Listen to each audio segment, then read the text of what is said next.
Kemudian ada gedas, betul kebut.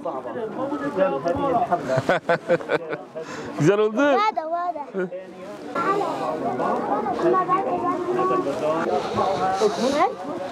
He?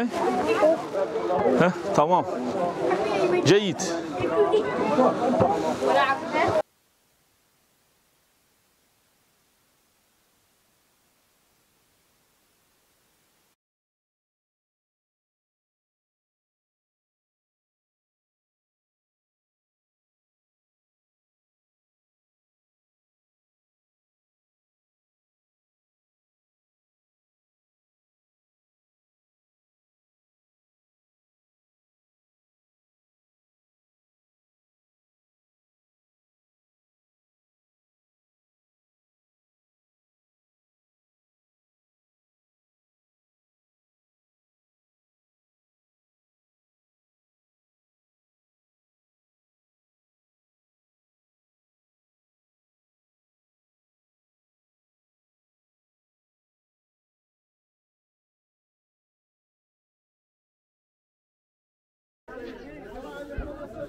Çıkmıyor.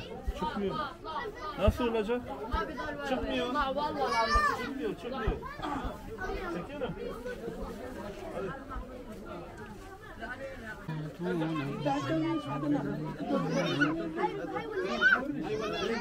الذي ترى المكعب ما تكون ممثل لما يجي الضياء يبوسوا يصير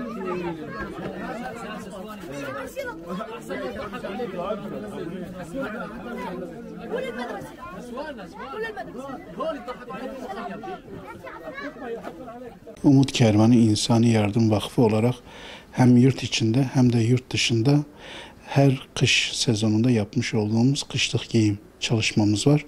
İnşallah bu senede minik kardeşlerimiz üşümesin teması ile bir çalışma başlatmış bulunuyoruz.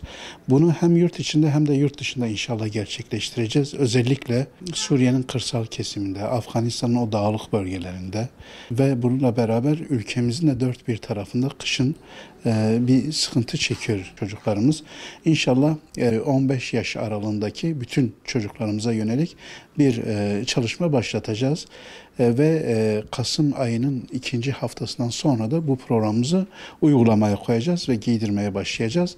Biz Umut Kervanı olarak tüm hayırseverlerden şu an bu projemize destek vermelerini özellikle bekliyoruz. 10 binlerce çocuğumuzu inşallah giydireceğiz. Özellikle Gazze'deki bu sıkıntıdan dolayı da Gazze'ye zaten yardımlarımız devam ediyor ama orada da inşallah ateşkes sağlandıktan sonra ciddi bir şekilde zaten kış aylarına girmiş bulunacağız.